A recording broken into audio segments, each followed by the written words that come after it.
Nampak Okay.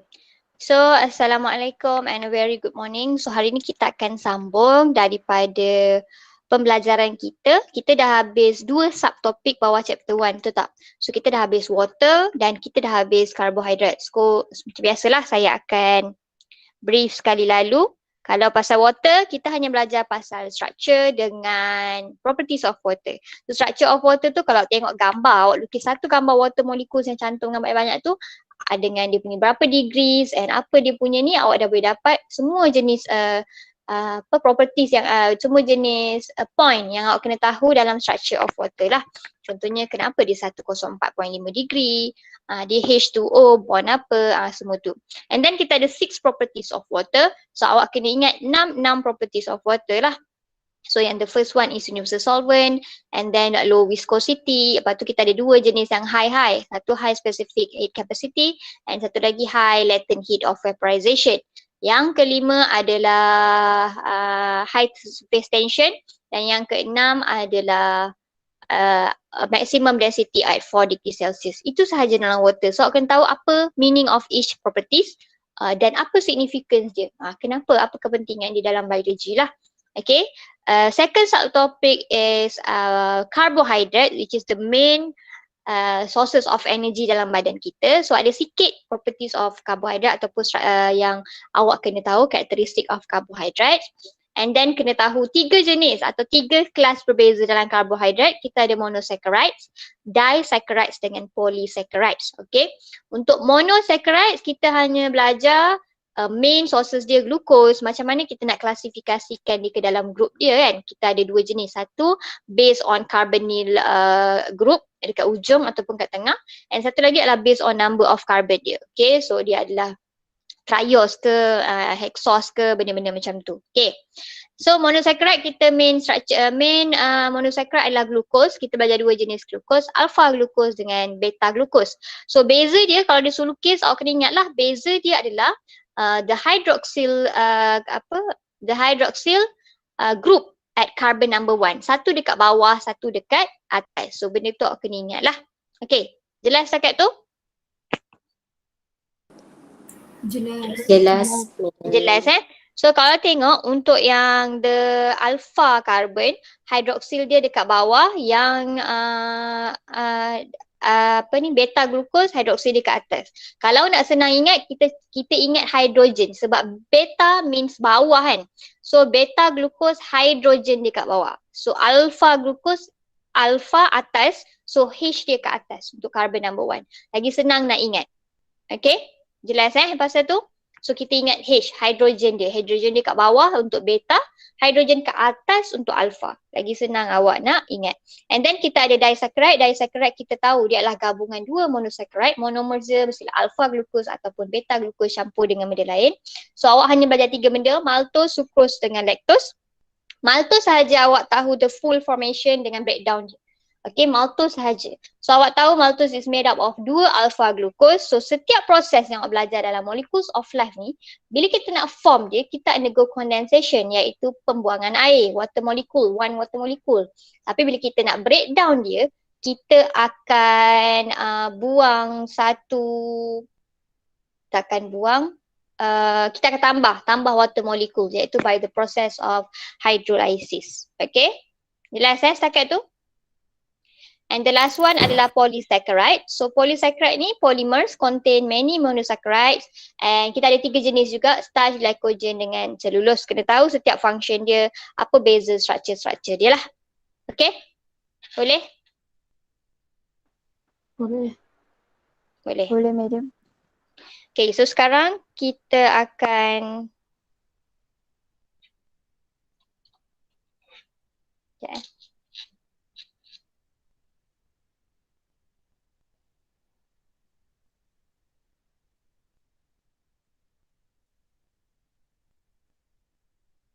Okay, dapatlah. Okay, so sekarang kita akan sambung kepada third subtopic, iaitu lipids. Okay, so untuk lipid, explain the formation and breakdown of triglycerides. Okay, So untuk formation and breakdown of triglycerides, okay, lipid ni dia adalah kategori-kategori lemak, macam tu lipid ni, okay. So organic compound, dia ada CH dengan a few oxygen. So carbon, hidrogen dengan oksigen. Kalau kita back kepada karbohidrat, ingat tak karbohidrat sebenarnya ada apa? Dia ada 2. C, H tu mestilah 2 dengan O. Barulah yang dia boleh berubah lah N kat luar tu. Maknanya setiap kali C1, H akan double. Setiap kali C2, H akan jadi 4. Dia jadi macam tu. So number of H ni tak sama. Tapi untuk lipid, dia just mention dia ada a few of C, a few of H dengan a few of O. Okay. Dia ada mainly ada carbon. Carbon ni boleh jadi banyak mana lah sebab dia adalah rangka kan. Biasa carbon kat tengah, C, and then akan ada H dengan a few, beberapa O lah. Okay, so ada 3 jenis lipid yang awak kena tahu, iaitu triglycerides, phospholipids dengan steroids. Okay, so kalau tengok untuk awak belajar disaccharides pun ada 3 jenis, polysaccharide pun kita belajar ada 3 jenis, sekarang lipids pun awak tahu 3 jenis sahaja. Okay, so the first one is triglyceride, yang kedua adalah phospholipids, dan yang ketiga adalah steroids. Yang paling main adalah triglyceride ni lah dengan phospholipid. Okay, so apakah itu lipids? Lipids ni adalah non-polar. Okay, kalau water polar, lipids ni sebaliknya, dia tak polar. Okay, dan dia adalah hydrophobic. Tahu tak apa beza hydrophobics dengan hydrophilics? Hidrofobik lawan air. Hydrophobic dia alah kepada air kan, dia phobia. Phobic tu adalah phobia kepada air. Manakala hydrophilic adalah dia suka pada air, betul tak? Dia boleh soluble dengan air. Tapi lipids adalah non-polar, so dia adalah hydrophobic. Okay. So it is insoluble in water. Dia takkan soluble dengan water sebab dia adalah phobia dengan water. Okay. Tapi dia soluble dalam organic solvent such as alcohol, ether, benzene dengan acetone. Okay. Apabila satu molekul tu tak soluble dalam water, kebiasaannya dia akan soluble in organic solvent. Untuk yang soluble dalam organic solvent, dia tak akan soluble dalam water. Yang tak soluble dalam organic solvent, dia akan soluble in water. Biasanya macam itulah, tapi tak semua. Okay. So dia akan menyebabkan ada globules dalam water sebab dia dia tak soluble dalam water. Okay. So sama macam carbohydrates, lipids pun kalau karbohidrat dia store energy, betul tak? Karbohidrat dia sources of energy, lipid ni pula adalah store of energy. Dia simpan. Karbohidrat tu sebagai sources, betul tak? Tapi lipid ni dia simpan energy tu efficiently. Okay, macam mana dia boleh simpan energy efficiently? Sebab dia ada higher ratio of CH bonds. Okay, kalau tengok CH bond, tengok yang bawah ni. Okay, tengok yang bawah ni, CH bond dia ni. Dekat sini dah tempat mana dia simpan energy. Biasanya dekat kaki, dekat bond tu. So once we break the bond, energy akan dirilis. Itu maksud macam mana setiap bond-bond ni simpan energy. Okay, they save ataupun they keep ataupun store the energy efficiently dekat CH bond lah. So lagi banyak higher ratio of CH bond, lagi banyak energy dia boleh simpan. Setakat ni jelas tak? Jelas So apakah importance kepentingan lipids ni? Macam saya cakap, bila ingat lipid kena ingat lemak. So okay, first kali awak tahu function dia adalah untuk storage of energy. Kita simpan energy, tempat yang penyimpanan energy.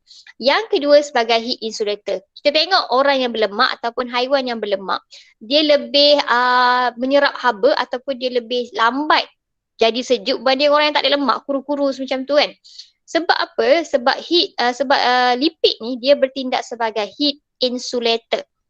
Dia poor conductor of heat. So dia akan lagi dia insulate lah daripada heat tu. So dia akan form a layer beneath the skin and usually thick in mammals live in cold climate. So untuk mammals yang live in cold climate ni, dia ada lapisan lipid satu ni. Okay, lipid ada banyak jenis tengok jenis apa. So dia akan create heat insulator. So dia tahan daripada sejuk. Okay, dia jadi penebat haba lah, senang cerita. Okay, faham setakat tu? Faham? Faham. Selain tu, okay, ini tak adalah betul-betul sangat tapi imagination awak. Okay, awak tengok orang yang gemuk, dengan orang yang kurus. Orang yang gemuk, lemak dia lagi banyak, betul tak? Kalau kita tumbuk dua-dua orang ni kat perut, awak rasa orang yang mana yang lagi senang cedera organ-organ dalaman dia? Kurus. Kurus. Kurus kan? Sebab dia tak ada apa-apa untuk menghalang dia daripada terus pergi pada organ kan. Lemak dia sikit. Okay. So kat situ dia cakap dia sebagai protection. Bila ada lemak ni dia bertindak sebagai shock absorber. Tahu shock absorber? Shock tu tekanan. So dia absorb tekanan tu. So dia tak sampai pun ke organ dia. So dia dah secara tak langsung melindungi organ-organ dalaman. Tak kisahlah haiwan ke manusia ke apa-apa. Dia lebih kurang sama sebenarnya. So benda ni importance ni macam tak perlu pun kita nak beria-ria hafal. Kita macam boleh apply dalam kehidupan seharian. Sebab kita tahu lipid ni adalah contoh-contoh dia lemak, apa-apa semua tu. So kita tahu dia energy storage and then kedua dia heat insulator sebagai penebat. Kita lambat yang gemuk-gemuk macam badan-badan berisi sikit ni lambat rasa sejuk, betul? Sebab dia ada heat insulator. Yang ketiga, protection. Sebab apa? Dia protect internal organ dalaman kita. Okay. Fats aid buoyancy because fat is less dense water. So orang yang gemuk ni kalau perasan macam mana dia gemuk boleh berenang, kita kurus tak boleh berenang. Pernah tak terfikir benda tu? Ataupun senang cerita tak payah fikir orang ikan paus, ikan besar-besar tu. Bila dia ada fats ni less dense water. Ingat lagi density yang kita belajar dekat tajuk water. Bila dia less dense water, dia akan terapung. Lagi banyak fats dia ada, lagi mudah dia terapung sebenarnya.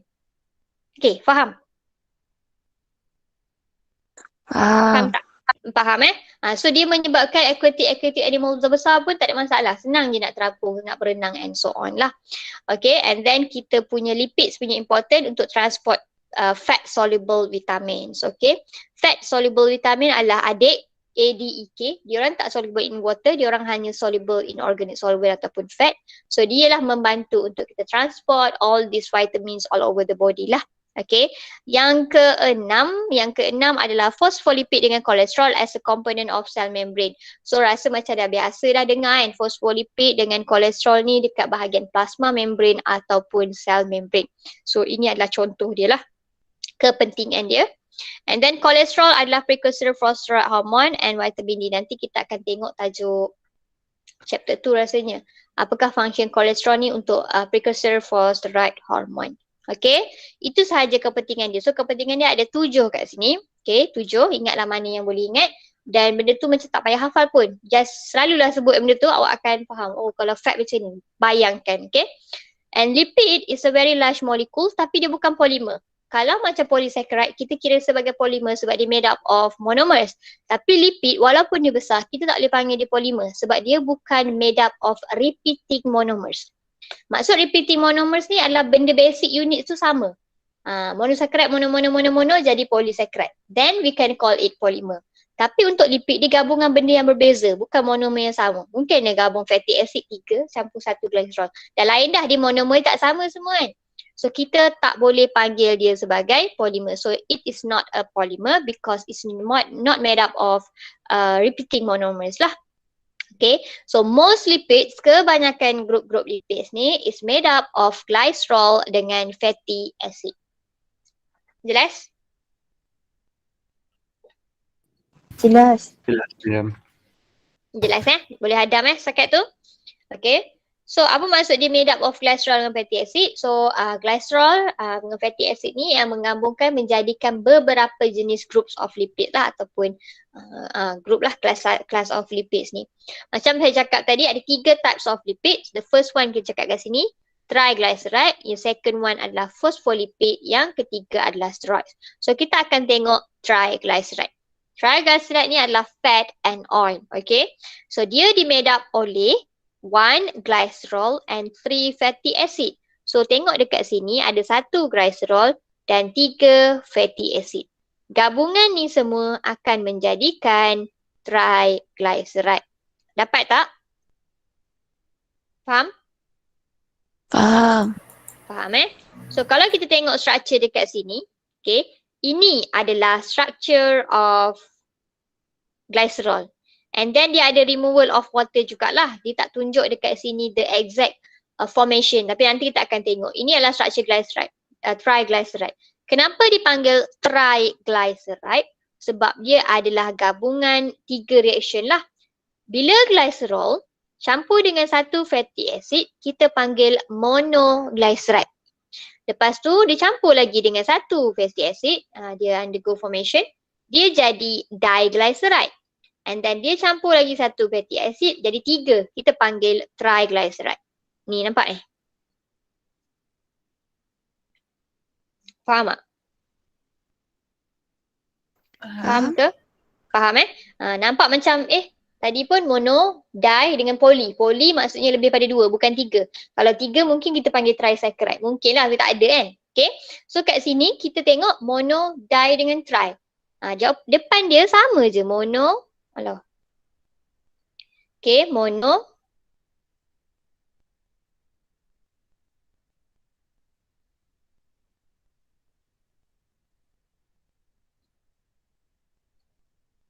Hilang pula. Sekejap Okay.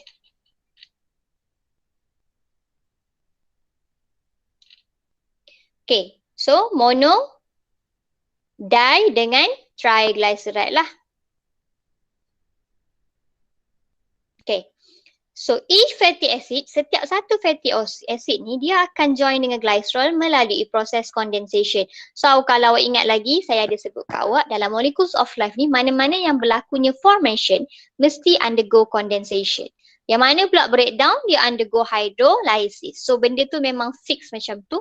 Sebab awak tahu nak gabungkan dua molekul berbeza, dia akan remove water. So process of removal of water itulah kita panggil sebagai condensation. Manakala kalau kita nak breakdown dia, proses apa?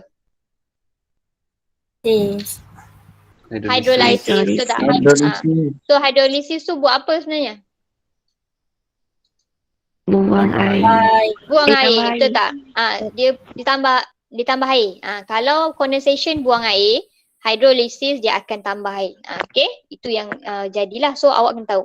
And saya ada sebut dekat carbohydrates, bond dia kita panggil sebagai glycosidic linkage. Betul tak? Bond dekat carbohydrate. Tak kira lah dekat disaccharide ke, dekat polysaccharide ke, itu nama dia. Tapi dekat sini, ini adalah lipids kan? So kita panggil dia sebagai ester bond. Tak tulis pula ester bond. Tulis ke? Tak tulis, kita panggil ester bond.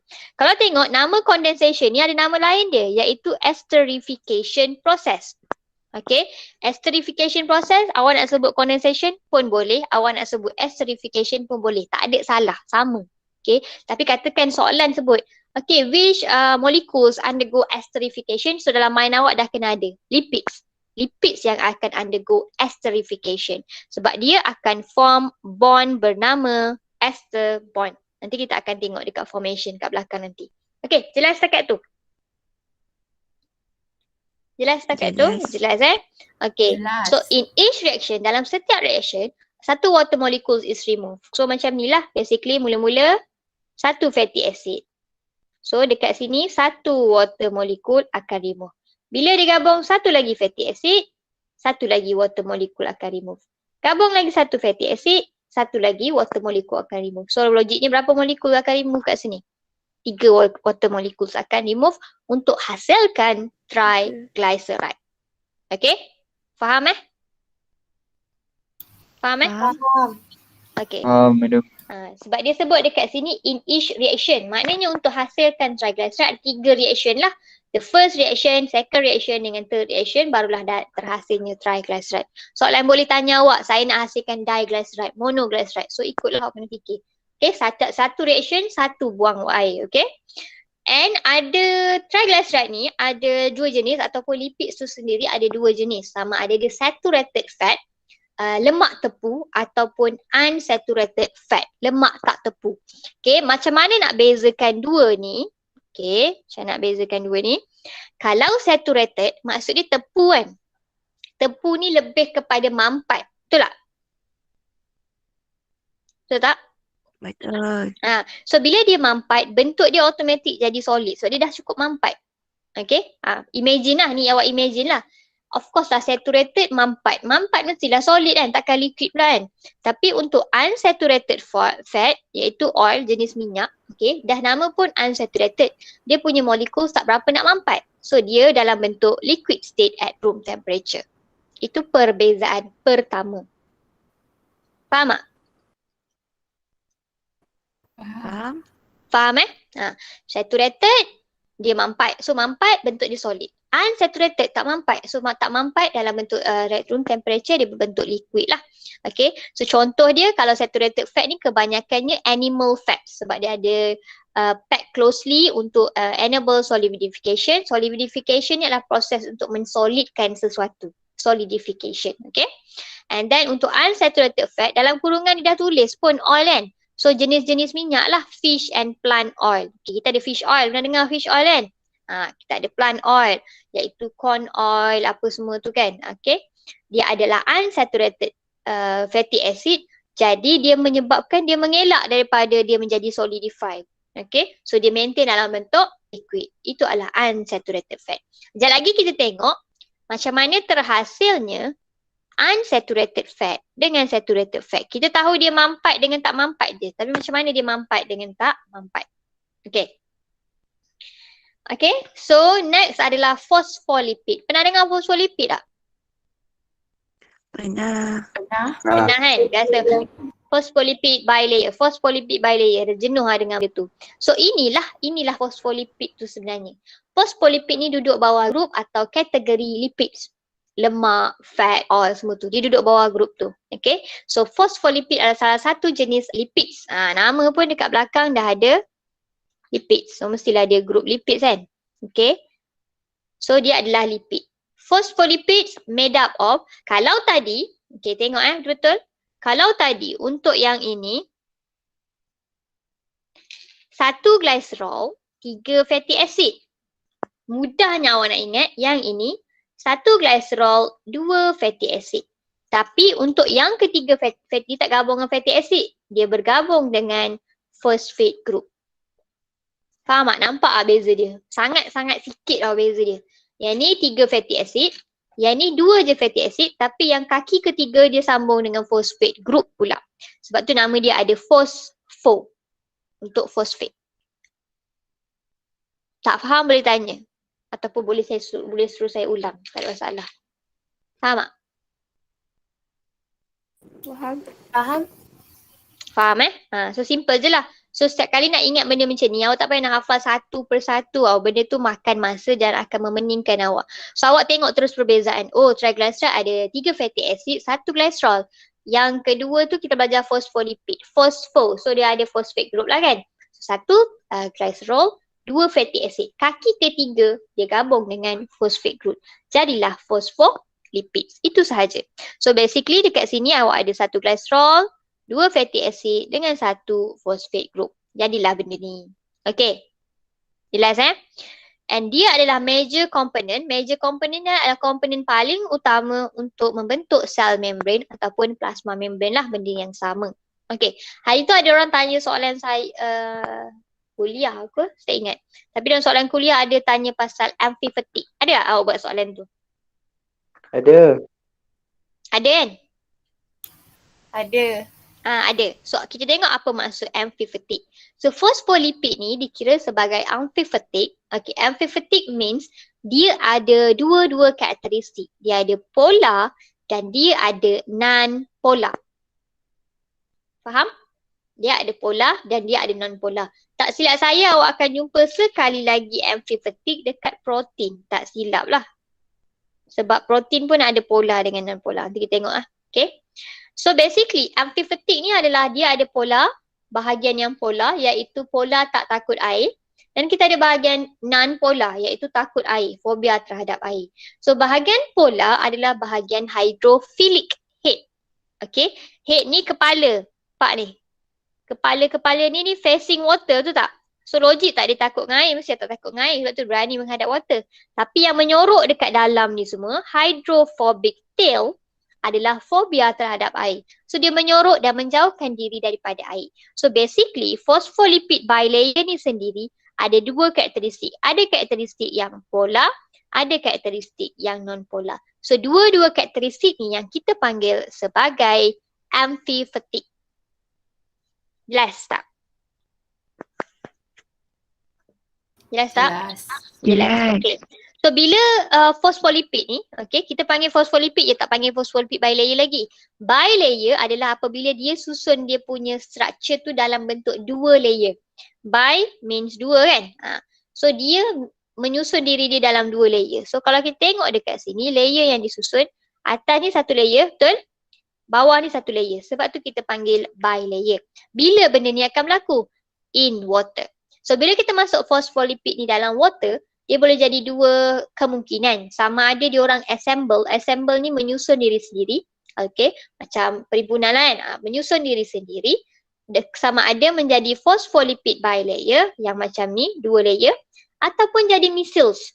Micelles ni lebih kepada dalam bentuk macam ni. Okay, bulat. Masih melindungi dia punya hydrophobic tail daripada kena water. Betul tak? Betul. Betul tak? So dia boleh susun dalam dua cara macam ni. Tapi biasa bentuk yang awak tengok adalah phospholipid bilayer. So phospholipid bilayer inilah yang akan membentuk kita punya plasma membrane, cell membrane, semua tu. Okay, jelas setakat tu? Jelas. Jelas So polar head dia menghadap water, surrounding by aqueous medium, dan non-polar head adalah away from aqueous solution. Okay? Itu sahaja untuk phospholipid. Basically benda yang awak dah pernah belajar pun. Cuma sekarang kita belajar dia dari group lipids. Biasa kita belajar phospholipid bilayer. Phospholipid bilayer dekat tajuk plasma membrane. Tapi sekarang kita belajar dia dalam tajuk lipids. Okay? Semua yang awak belajar first chapter ni, awak akan jumpa balik dekat second ke, third ke, fourth chapter ke sampai habis. Maksud saya jumpa tu adalah, oh ni macam pernah belajar. So sekarang kita belajar phospholipid, chapter tu nanti awak akan nampak pasal plasma membrane. Time tu awak boleh relate. Oh, phospholipid karakteristik dia macam tu. Sebab tu lah dia macam ni. Sebab tu penting, before kita move to next subtopic atau next chapter, awak kena hadamkan dulu semua. Faham tak? Okay, awak kena hadamkan dulu yang kita dah belajar. Kalau awak tak hadamkan apa yang kita tengah belajar atau dah belajar, awak akan lost sikit lah nak masuk chapter baru, awak akan rasa susah. Tak faham. Sebab apa tak faham? Sebab awak tak faham yang sebelum ni. Okay, sebab tu saya selalu pesan kat student saya, fahamkan apa yang kita tengah belajar atau dah belajar, baru kita move on kepada next. Okay? Jelas tak? Jelas. Yang terakhir adalah steroid. Steroid ni tak banyak pun. Dia cukuplah sekadar awak tahu, dia ni adalah salah satu groups ataupun salah satu types of lipids. Okay? Dia made up of carbon skeleton yang ada 4 interconnecting ring. So, okay, ada 4 ring. 1, 2, 3, 4. Okay. 1, 2, 3, 4. Ada 4 interconnecting ring. Maknanya setiap satu ring ni interconnect in each other. Dan dia ada satu functional chain. Side chain. Basically itu je structure dia yang di-explain. Okay. So dia boleh dijumpai dalam animals dengan dalam plants. Okay. Contoh dia adalah kolesterol dalam sel membrane berbentuk macam ni. Saya tak sure awak ingat ke tak, tapi kalau awak belajar plasma membrane, ada yang jenis plasma membrane kat atas tu dia connect dengan bentuk macam ring ni lah. Itu adalah kolesterol. Nanti kita akan tengok dekat chapter tu. Okay, kolesterol adalah sejenis steroid. And sex hormone pun adalah sejenis steroid. Okay, sex hormone ni contohnya testosterone for man ataupun male, estrogen untuk female. So dua-dua ni awak dah pernah belajar juga waktu SPM. Betul tak? Okay, boleh setakat tu? Boleh. Boleh. And the last one, okay, not last one lah, sikit lagi nak habis. Okay. So basically, structure of glycerol dengan fatty acid. So tadi kita dah cakap, main components untuk buat lipids ni adalah glycerol dengan fatty acid. Sebab dekat dua tempat, dua types awak jumpa glycerol dengan fatty acid. Betul tak? Awak jumpa dekat triglyceride, ada 1 glycerol, 3 fatty acid. Dan awak jumpa juga dekat phospholipid, 1 glycerol, 2 fatty acid. So apa itu glycerol dengan apa itu fatty acid? Okay, so glycerol ni adalah a chain of 3 carbon. So dia ada 3 carbon. Okay, ini contoh contoh lukisan linear. 1, 2, 3. Okay, saya zoom sikit. 1, 2, 3. So carbon number 1, carbon number 2, carbon number 3. So glycerol ada 3 carbon. Dan setiap satu carbon tu akan bonded kepada hydrogen atoms dengan hydroxyl group. So kita ada 1 hydrogen atom, 2, 3, 4, 5. So kita ada 5. Okay, so kat sini kita ada 3 carbon, 5 hydrogen, dan 3 hidroksil. Nampak tak? Okay, kalau kita pecahkan OH ni dia akan jadi O ni. Ingat kalau belajar kimia awak tahu kan, oksigen boleh ada 2 kaki, hidrogen boleh ada 1 kaki, karbon boleh bind kepada 4 kaki. Ingat lagi tak benda tu? Ya. Ingat. Disebabkan valence elektron semua-semua tu kan. So benda tu apply lah kat sini. So basically jangan tulis CHO. Salah. Sebab H tak boleh ada 2 kaki, betul tak? So mestilah COH. O ni yang ada 2 kaki. Okay, so basically itu adalah structure of glycerol. And then kita tengok structure of fatty acid. So fatty acid simple. Dia ada carbonyl group kat tengah ni. Okay, and then dia ada gabung dengan hydroxyl group. Dan ada 1 R group. Biasa kalau jumpa R ni adalah side chain. Okay. Side chain ataupun hydrocarbon chain ni boleh berubah. Ikut suka dia lah. Mungkin dia ada 5 karbon, mungkin dia ada 8, mungkin dia ada 10 kan. So macam-macam boleh jadi. So basically, side chain ni lah yang memainkan peranan besar. Nak bagi dia ni tengok dia besar mana, molekul dia besar mana, apa semua. Sebab side chain boleh berubah. Tapi yang 2 lagi ni, dia akan fix. Okay, jelas setakat tu? So hydrocarbon chain ataupun R group ni, okay, dia ni hydrophobic ataupun non-polar. So basically dia alah pada air ataupun dia fobia terhadap water. Okay, so R ni menyebabkan seluruh fatty acid ni insoluble in water. Dapat Faham Faham tak? Faham. Hanya sebab dia seorang ataupun sebab dia sahaja, R1 ni dia tak boleh fobia terhadap water. So kalau dia ada structure yang besar pun, dia automatically menyebabkan semua fatty acid ni fobia ataupun tak soluble dalam water. Tak boleh soluble sebab dia tak soluble in water. Okay, so R ni lah yang akan determine sama ada fatty acid tu saturated ataupun tak saturated. Okay, yang menentukan dia saturated ke tak, R group ni sahaja. Sebab dia ada side chain dan dia boleh berubah-ubah. Okay. So back to tadi, waktu kita belajar triglyceride, saya ada cakap sikit pasal saturated fatty acid dengan unsaturated. Saturated maksud dia apa tadi saya sebut? Tepung. Tepu. Unsaturated? Tidak tepu. Tak tepu. Tak tepu. Okay. So tepu maksudnya biasanya macam dah mambat kan. Okay, kita tengok apa yang menyebabkan dia jadi tepu. So basically, hydrocarbon chain tak ada double bond. Okay, dia sebut hydrocarbon chain tak ada double bond. Okay, kenapa hydrocarbon chain tak ada double bond? Sebab hydrocarbon chain dah saturated with hydrogen atoms. Okay, kalau tak faham, sekejap lagi saya cakap balik. So basically saturated dah cukup mampat, cukup tepu. Semua karbon dia tepu ataupun mampat dengan hydrogen atom. Faham tak? Ya. Setiap karbon ni dah cukup tepu dah dengan hidrogen. Semua karbon lengkap dengan hidrogen. Semua karbon lengkap 4 kaki dengan hidrogen. So maksudnya dia dah cukup tepu. Okay. So menyebabkan saturated fatty acid takkan ada double bond. Kita cakap pasal R chain jangan tengok yang ni. Yang ni memang double bond sebab dia adalah yang wajib kan. Berbeza pula dengan unsaturated. Dia tak completely saturated dengan hydrogen. Maksudnya, okay, dekat sini, dia tiba-tiba ada double bond. Perasan tak? Nampak tak? Nampak. Awak rasa kenapa? Kenapa dia ada double bond? Tak cukup hidrogen. Tak cukup hidrogen. Sepatutnya dia ada hidrogen 1, 2, betul tak? So dia tak perlu ada double bond. Tapi malangnya hidrogen tak cukup. So dia terpaksa lengkapkan kaki dia. Dia kena ada 4 kan? 1, 2, 3, 4. Ni pun kena ada 4. 4 kaki. So dia terpaksa create a double bond untuk cukupkan kaki karbon. Sedangkan dia tak completely saturated with hydrogen atoms. Jelas tak? Faham tak beza kat sana? Kenapa ada double bond? Kenapa tak ada double bond? Jelas. Ada tak yang tak jelas? Ada tak? Faham Basically sebab dia tak cukup karbon. So tak cukup karbon, tak cukup hidrogen. Bila tak cukup hidrogen yang sepatutnya ada dekat kaki dia, so dia kena create a double bond lah untuk cukupkan kaki dia jadi 4 carbon ni. Okay. So basically kat sini kita tengok dia tulis present one ataupun more double bond. Boleh jadi banyak lagi. Sebab apa? Sebab hydrocarbon chain ni lah. Group ni lah. Hydrocarbon chain ni hydrogen dengan carbon chain tak completely saturated. Dia masih ada banyak hidrogen tapi tak complete saturated. Beza pula dengan saturated tadi memang complete. Semua karbon dia penuh dengan hidrogen. So tak perlukan double bond dah sebab dah cukup kaki dia. Okay, jelas setakat tu. And tadi juga saya cakap bila tepu, nampak bila tepu macam ni tak ada rongga-rongga, tak ada apa-apa, mestilah dia solid dalam bentuk room temperature.